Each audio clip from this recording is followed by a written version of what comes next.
Your number one Christian hit station presents Dogwatch.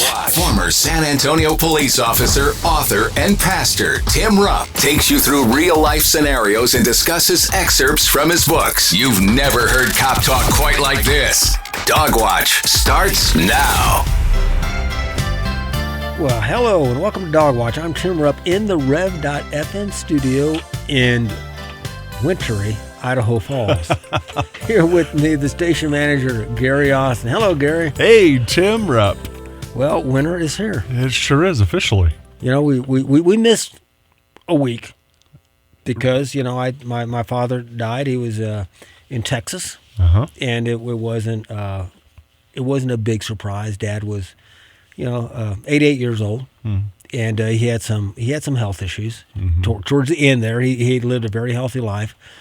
Thank the Lord for that. He's a Christian man. Absolutely. Great. And everything worked out really good, Gary. And I know excellent. a lot of people were praying for Sherry and I as we went down there and in the traveling, and my mom had some health issues, and so I woke up one morning, jumped my truck, and took off. And had to go down there, be with Mom, get things squared away down there. But it's a blessing to be back. In the funeral, we were talking before we went on air. The funeral, the memorial service, the burial was just a blessing. It really was. That is really great. It's really cool to hear the stories, Tim, of your dad, your parents, your growing up. There, and that you saw some people you hadn't seen for a long time, and it's interesting how God just all has that planned out. And, you're exactly right, and it's so comforting. I mean, nobody likes to lose a loved one, absolutely to not. death. But if you're a believer and you know that the person who's passing is a believer, they're a Christian, you're going to see him again. Yeah, and sometimes, life is what we would consider cut short here.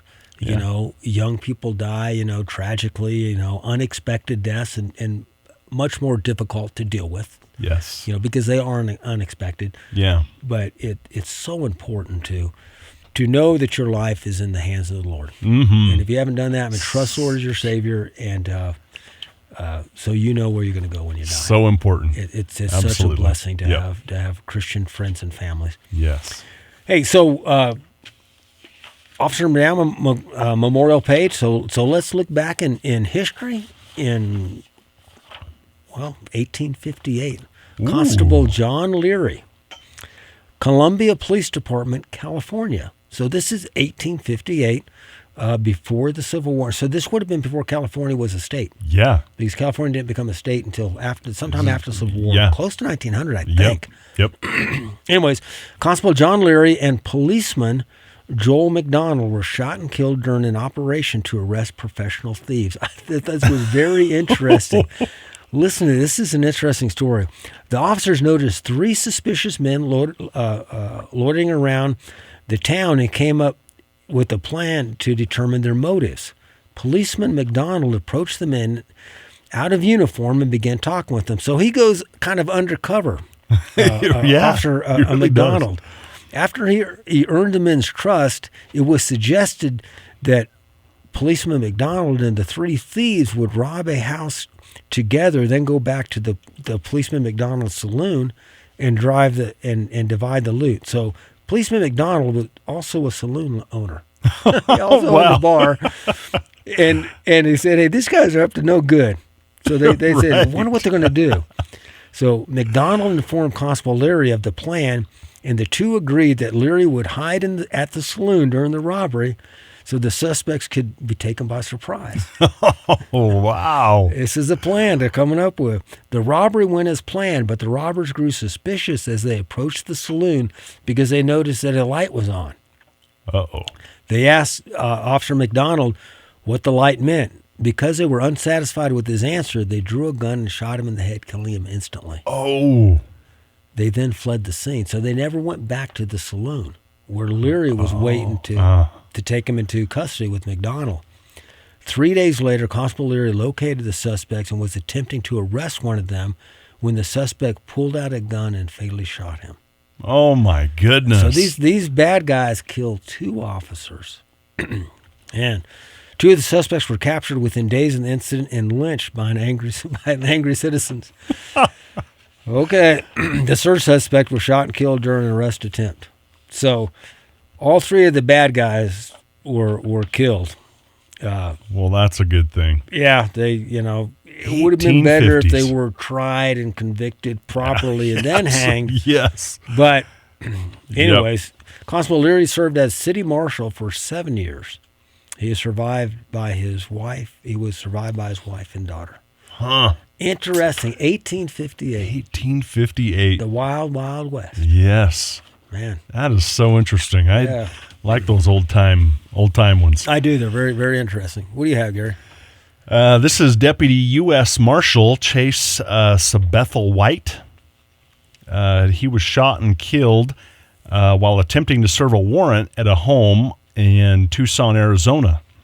He and other officers were attempting to arrest the man. He was 26, who had been charged with stalking a law enforcement officer.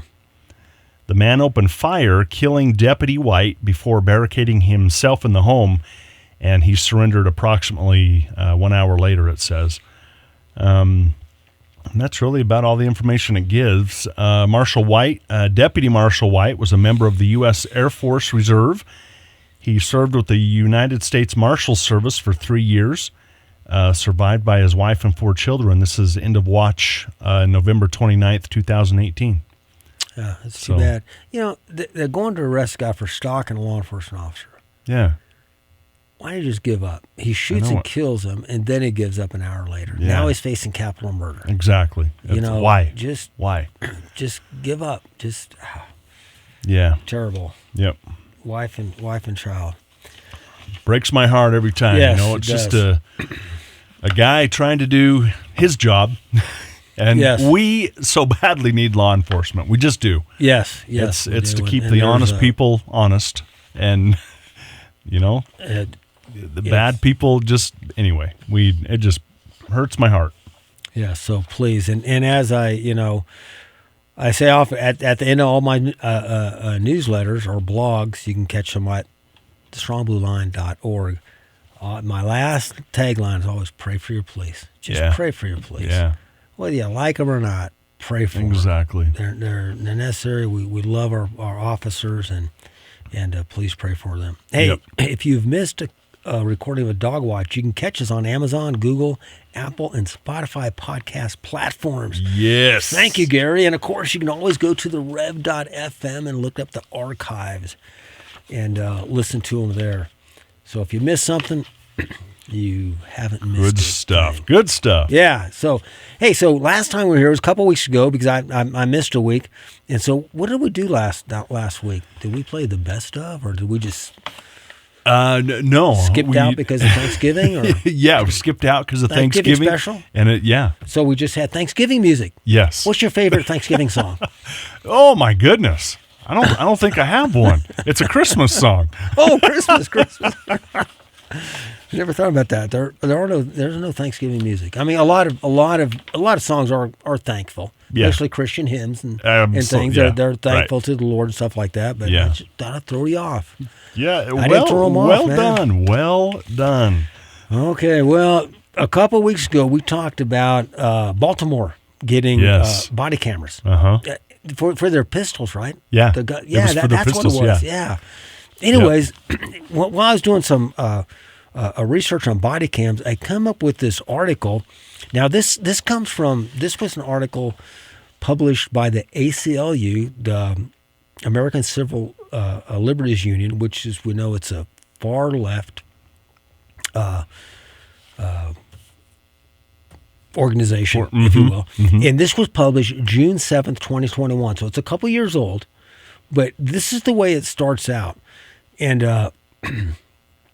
it starts out, the article starts out, in the wake of the murders of George Floyd and Breonna Taylor and countless other black lives at the hands of police. Wow. Yeah. Well, first of all, I'll give you that. George Floyd, the officer that was convicted of murder of George Floyd, there's still some doubt about that, but there was a conviction of murder. Mm-hmm. Breonna Taylor's been no conviction at all. That is interesting. So they've already said the murder of Breonna. Well, she was not murdered.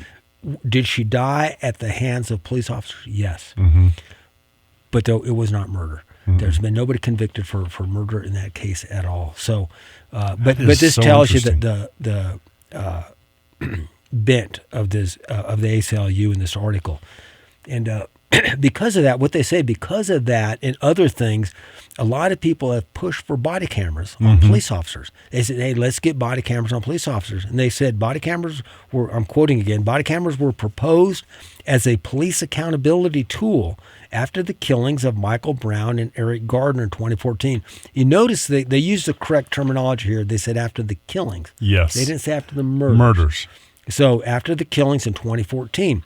And so it's becoming popular. And then I'll go on and quote again.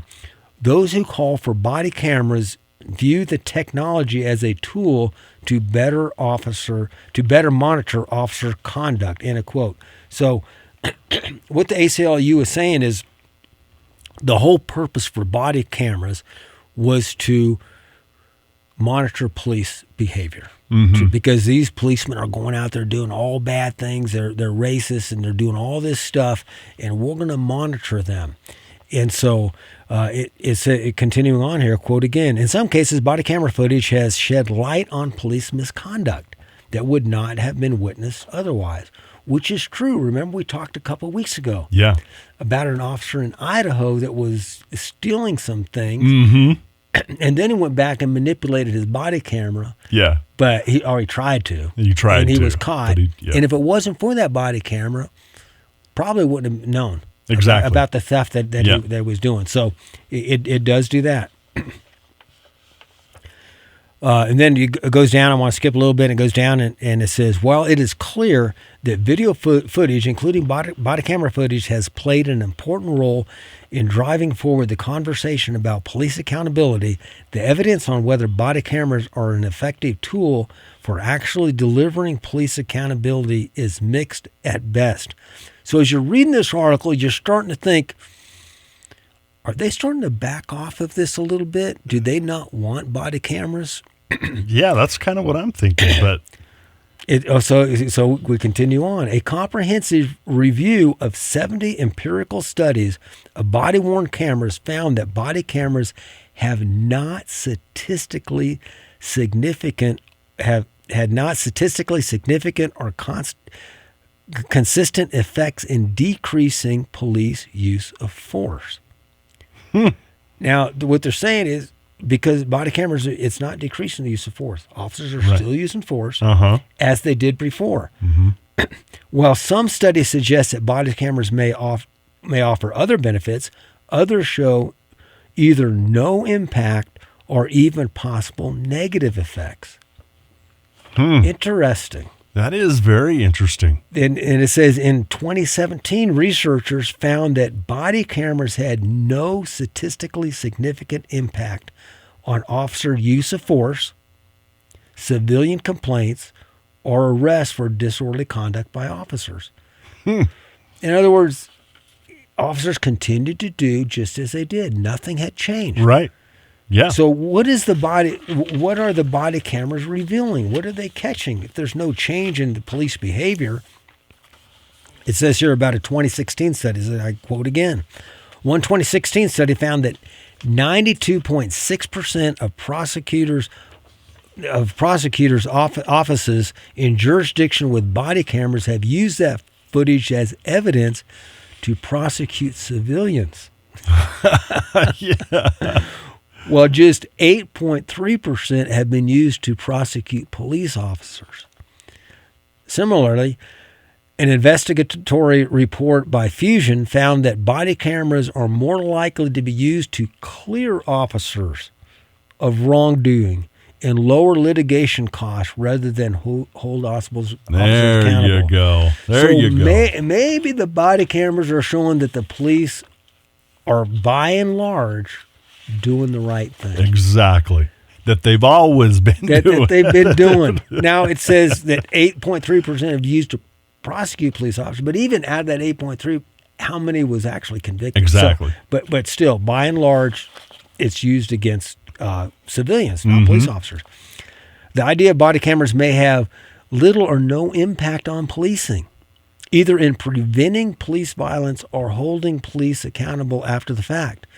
May sound counterintuitive, but perhaps it should not be so surprising. So, and they make 3 points here. I thought, well, I'm going to look at these 3 points to make.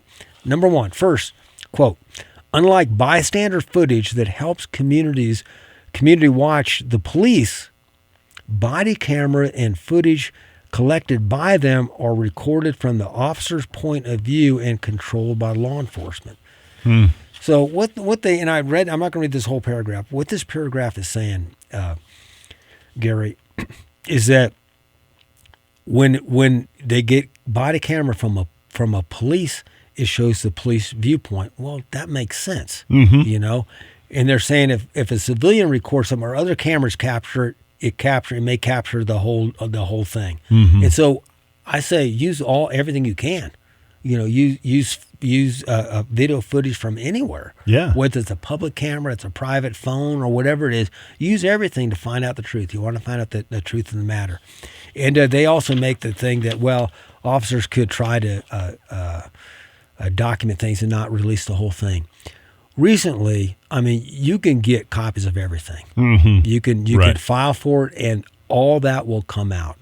And the police have been pretty quick about releasing the really cameras, have. and they'll cut it down. They'll say this is part of it. If you want the full footage, go over here. You can watch the whole thing. You know, maybe 30 minutes you'll want to sit through. Right. But they just get it's stuff. So, can officers manipulate?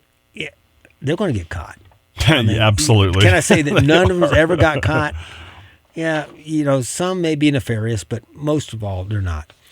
Secondly, body cameras may serve more as a tool to monitor civilians and shield people's rights and to hold officers accountable. Because body cameras can roam through the public and private spaces, they capture enormous amounts of data about people beyond those interacting with the police and wearing the camera. Body cameras and footage collected by them pose immense privacy risk to individuals and communities, especially because there's often no transparency or accountability about how the data collected are used, maintained, and shared with third parties, including companies and other law enforcement, immigration enforcement agencies. What this is saying, Gary, is that stuff that's being captured by police on body cameras is embarrassing to people. Yeah. They're going to a domestic abuse, and they're seeing what's going on and how the people are talking to the police, how they're abusing the police, how they're attacking the police. And they come out and they'll lie about it, and the body camera reveals the truth. Yeah. That's the big thing. That is huge. That's what's going on. Yeah. And then the third thing, lastly, they say a long history of surveillance establishes a close connection between increasing surveillance infrastructure and exacerbating racial bias in policing. So again, they're saying that there's racial bias in policing, and because they do these cameras, they're just going to record racially what they want to do. That the cameras don't do that. No, the camera catch what's there. Yep, exactly. And I want to point out this sentence again. A quote: "The racist roots of our policing system are inextricably linked to their surveillance tools that have and continue to fuel police violence and white supremacy." So that shows you their bias. Yeah, and just. Not saying alleged or whatever. They're just making these things. And then here's their conclusion, Gary. And this is what it comes down to. And then we talk about this a little bit.